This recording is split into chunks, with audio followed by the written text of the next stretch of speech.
Kia ora. Today we're going to look at te, ngā and he. Now there's a lot of feedback that comes through the page that people are confused with these three words and they don't know when to use them properly, and that's a pretty fair thing to think. I think it is quite confusing, especially the word te, T-E. And thinking about this just before I made this video, I think the real confusing part of it is that the word te is a single word on its own. One word, te. And generally it means something specific. So, te kapu, the cup. Te pukapuka, the book. Now the problem becomes when there's these other phrases in te reo Māori that actually have te in them. So like kei te, or ite, or kite. And although the word te is in there, it doesn't have that same meaning. So you've got this little phrase, this cluster of two words that are together. The individual words in that little cluster don't mean what they mean as an individual word. They have to be said together to actually make meaning of that phrase. And that's where a lot of the confusion comes from. So hopefully in this video we're able to dispel some of that confusion and get you coming out on the other side having learnt something new and having a little bit more clarity around these words. So let's get into it. So te, he and ngā. So first we'll just give it the broad brush difference between the two. So te and ngā sort of go together and he is on its own. So te and ngā describe, or that they're talking about specific things. So it's like saying the, as in the shop. Te is the singular, ngā is the plural. So the shop versus the shops, which would be for ngā. Try and write this out a bit tidier so it makes a bit more sense. The shop is te, the shops ngā, whereas he is unspecific things. It's like saying a in English, like a cup, a shop, a house. So it'd be like saying a shop, which would be he. And if we said this, if we put these into sentences, we'd say te toa, which toa, the shop.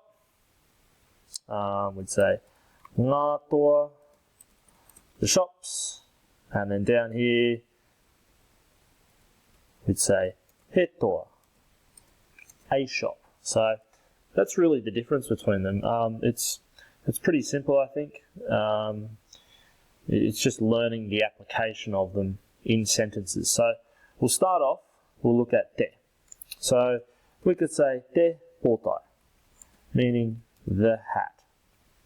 So we can look at some of those other specific things, or the way we talk about specific things in real life. And it can be pretty simply done by thinking about it.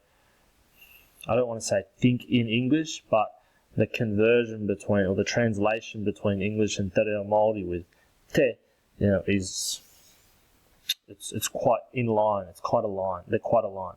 So te pōtai, the hat. Ngā pōtai, the hats. We can use te in a question. So kei hea, meaning where is, te pōtai, where is the hat? Kei hea ngā pōtai, where are the hats? Kei te, so this is like I was talking at the start, this is one of those ones where kei te is its own little cluster of words. Kei te oma,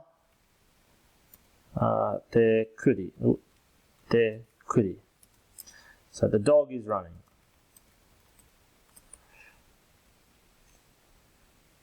So I'll just say here, that's how we're splitting this up. There's te pōtai, ngā pōtai. That's how we're splitting it up. Whereas down here, we're not splitting up kei and te. They go together. Saying kei, te, together, oma, te, kuri. If that hopefully that makes sense to you. So, like I said before, there's keite, there's ite, there's kite. They're different ways of saying, or different ways of using te in a different word phrase. I really can't even think of a word to describe it properly, but it's like a little cluster of words. Keite oma, just get rid of all those. Keite oma te kuri, keite oma ngā kuri. The dogs are running. Kei te oma ngā kuri kei hea. That's really the crux of it. I can't really explain too much more to you about that on te. In the simplistic terms of it being a word that relates to something specific. So, just to elaborate on te a little bit more, I'll jump over to Māori dictionary because there are a few different definitions of it. So the first one we've looked at here is the singular when referring to a particular thing or individual or thing, and that's basically what I've just run through with you. So I'm just remembering this now. Homai, meaning bring to me. So homai te kapu, bring me the cup, something specific. So that's an example of using it with command. So homai te kapu, hoatu te kapu, so take it away. There's all these different commands you can use with te kapu. So if we go down here, these other definitions aren't really the focus of the lesson, but you can check them out anyway. You can jump on here and check them out. So when referring to a whole class of things, used for Mr. or Sir, used in front of another verb following a stative. So we're going through all these different definitions, and they're all different rules for using te. So it's all part of this process of learning. You just, over time, you'll learn one, then you'll learn another, and they'll all start to make sense, and they'll all start to come together. So in front of another verb following diet, like that's quite a specific thing. Days of the week, sometimes used before numbers with a following noun, like that's really specific. And we get down here to number 9, so ite. If I click on ite, so again, ite is although it's got te in it, it's its own little cluster of 2 words to make a phrase. If we get back, ite, kaite, which we described on the other page where I was typing out, kaite means its own little thing. Kite means its own little thing. Ngā is much the same for when we're describing things. It's just like adding an S onto the end of it. So that's te and that's ngā. Hopefully that makes sense. Now we're going to move on to he. Now he is even more confusing. It's actually taken me a little while to work out how to explain this properly, because I've known how to say it and it makes sense in my head, but now I had to get it all down on paper. So if I scroll down here, I've gone through, I've pre-written out some examples, and it's important to note this. So first, forget about all this stuff up here. I want you to check out this. So the difference between a noun and an adjective. So a noun is a thing. It's a dog is a noun, a cup, a plate, a book, a house. These are all things. And we've also got adjectives which describe a noun. So I've got the example there, a good dog. That is what an adjective is. A big house, big being the adjective.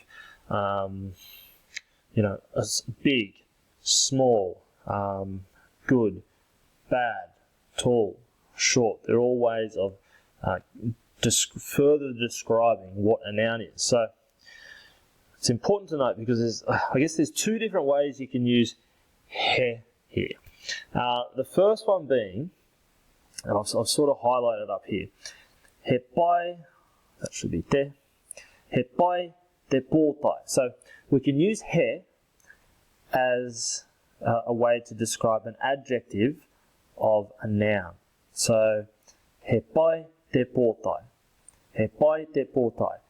Is good. He pai essentially meaning is good, the hat.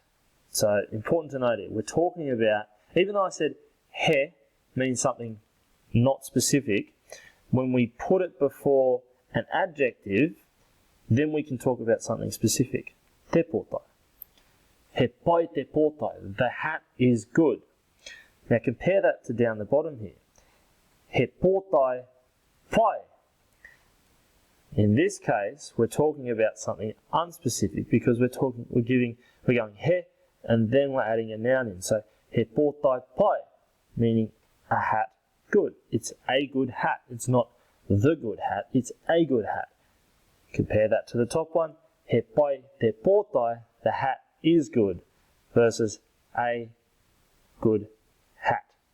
You see the difference there? One's talking about when we've got he and then an adjective, we can describe the quality of a specific noun, te pōtai. When we've got he and then a noun, then we can add an adjective to the end of it to give a further quality to that unspecific noun. That is a mouthful, and I'm sorry if it's confusing, but it's really the only way I can think of to describe it. It is quite confusing, but over time, as you're doing this, you'll learn more and more that of how these different rules work. So there's another one in the middle here. So I said, he pai te pōtai is good the hat. He pai te āhua. So in this case, āhua meaning looks. We're saying is good the looks. And we're adding on the end here, or, which essentially means of in this instance, te pōtai. So we're talking about another noun. So we're saying the noun in this instance is the looks, and we're giving a quality of goodness to those looks. We're saying the looks are good, and then we're applying that to the hat. Is good the looks of the hat. Hopefully that makes sense. He pai te āhua o te pōtai. I'm going to shut up now. I'm not going to keep going on with this because it's probably already confusing enough and we've almost gone for 15 minutes. So, what I would encourage you to do is just take out some really simple nouns, take out some really simple adjectives and start putting them together in these different structures. Take a screenshot of this if you need to, but this is really the really simple structure for he. And it's just important to note that there's two different ways you can describe here, that being he and then an adjective, or he and then a noun, and how they distinguish with one another. So have a go at it. Let me know down in the comments what you think of this. I'd be really interested to not only hear what you've learnt, but get your feedback on how this little lesson has gone, because although it's really quite simple, te, ngā, and he, they're really simple. It's probably been one of the trickiest videos I've had to make because I've had to think so much about it. So I'd love to get your feedback. If you're watching on YouTube, hit the subscribe button so you can stay in touch, and we'll talk to you soon.